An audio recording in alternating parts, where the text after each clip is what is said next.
My husband is a battalion chief, and this is not a joke. The guy pulled a gun on my family. These are outright lies. Not a single piece of any of that is true.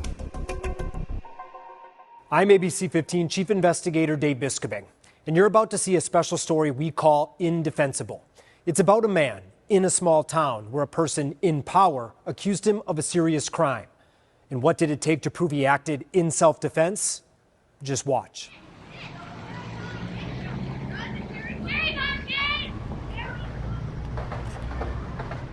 I mean, looking at it now, we're sitting here on the steps in the center of town looking out. What do you think of this place? Although it's beautiful, it's very dangerous. It doesn't matter what you did. If they say you did it, you did it. Prescott Police Department, how can I help you? There was a black, I believe, Mazda truck that just pulled in. Car, I'm sorry. Just pulled into the Mini Mart and pulled a 9mm gun out on my family. My husband is a battalion chief for Central Yavapai, and this is not a joke. The guy pulled a gun on my family. Okay, I understand that. Thank you. How long ago did this happen? This was like what? A few years ago. July 16th, 2023. What did you come here for? Candy bars. Seriously? Yeah. The alleged suspect, Matt Massucci, a 25-year-old construction worker. The alleged victims, Dustin Parra, a local fire chief, and his family. Prosecuted with extreme prejudice. Nobody did their due diligence. Nobody was interested in finding out the truth. They only wanted to go with what their friends said, you know? It was just after 8:30 p.m. The chief's family just came from a funeral for the chief's brother, the chief's wife, inside buying beer when most of it happened. As he was walking out, he was giving looks to my children who were in the front two seats driving their parents home, and he started talking to my son. My son said, "What back?" My husband jumped out of the back seat, and the guy went and grabbed a freaking 9mm and pointed at my husband's heart. Inside the store, the security video is fine, but not outside. There's blind spots, bad angles, and missing footage. The guy went out, grabbed a gun from his vehicle, and then came back to your husband and pointed it at his chest. Correct. At his heart. When the second the guy realized that he was fire, he was freaking out, jumped in his car, and freaking sped off. How much of that is true? None of it. Not a single piece of any of that is true. We'll get to that in a moment, but their word was all police needed to track down and arrest Matt a few days later. They never tried to contact him before this. Just kind of sitting there, and we noticed more and more cars started to appear, and then guys got out, and some had handguns drawn, and then eventually you started seeing some bigger artillery, some larger rifles and such. Grab lethal, please. Lethal, yes. His friend ordered out first, then Matt. One false move, and every one of those guys is going to fire at you. I firmly believe that if I didn't have a passenger in my vehicle, they would have shot and killed me that day. Officers searched the car, then took Matt to the police station. Detective came in, he opened up a folder, put it on the table. I just told him I plead the fifth. He closed the file and he said, "I got you on camera." He told me I was being charged with 4 felony charges. How much time are you looking at if you were convicted in all of that? I believe it was 5 to 15 per charge.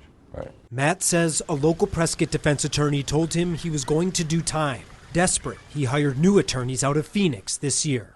This case says that if you're in a small town and somebody who is in the in crowd decides to victimize you, you could have some problems. Andy Marcantel and Joey Hamby only handle self-defense cases. It's hard to say it was anything other than really bad police work. They made their mind up when they got the call. One thing that immediately stood out to these attorneys: the chief wasn't interviewed that night. It seems like they did him some courtesy here. I'd say so. Yeah. Police wrote he was too upset and intoxicated. Yet that night, he made a personal phone call to a detective. You gotta be in the in club.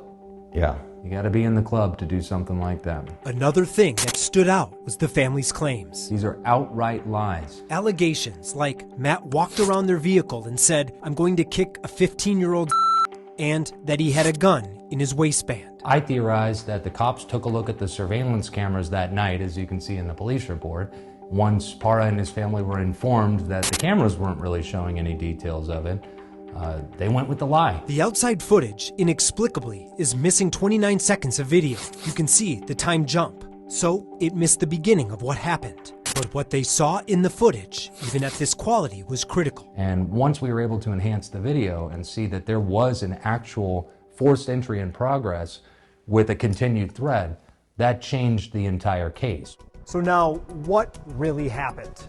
Well, let's break it down. The inside video shows Matt at the counter when the chief's SUV pulls up. The wife walks in, Matt walks out, and you can see him go straight to his car. Then, a few seconds later, the chief gets out. That's almost exactly when the outside video restarts. Matt is in his car with his girlfriend. The door is open. As the chief comes forward, his son tries to stop him, but the chief pushes his son, then moves towards Matt. Matt and his attorneys say the chief held the door open, refusing to let Matt leave, and then came forward, threatening him. Now let's back it up a few seconds, back to when the chief pushes his son. That's when Matt's attorneys say he grabbed a gun from the center console, held it at the quote, low ready, and told everyone to back off. When they did, he shut the car door and drove away. What's more likely? I became, for no apparent reason, verbally aggressive and then presented a handgun and threatened them, or this drunk man who was at a very emotional day of his life chose to pick a fight with somebody because he didn't like the way he looked. Chief Para ignored repeated requests to get his side. We even went to his office. Hi, I'm Dave with ABC15. I'm hoping that Chief Para is here. He is not. He is not. Do you know where he might be? No luck there, and no word since. 2 years after it happened, Matt's new defense team forced prosecutors to watch their enhanced video. The result? What I saw with their assistance, Your Honor, was information that has caused me to become of the opinion that this case cannot and should not proceed. The charges dropped this July. You were dealing with someone who in the area has a elevated position. How much do you think that played a role in how you were treated? That is the key part of why this transpired the way it did. When we met Matt back at the store, the clerks remembered him. See, Matt doesn't live in Prescott anymore. He returned only to tell his story. You told me yesterday your mom had a stroke while this was going on. Is it because of the stress? Like, what do you think? Yeah. You think about, your son doing 60 years in an Arizona prison for something that he didn't do. That's a terrifying thought. And then going back and forth.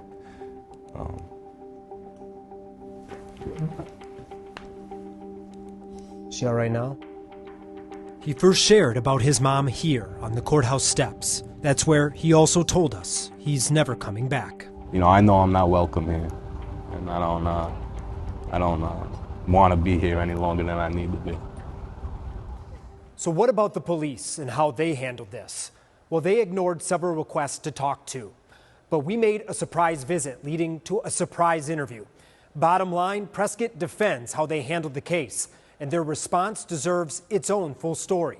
So in our next report, you'll see us press them for answers and reveal even more about this case.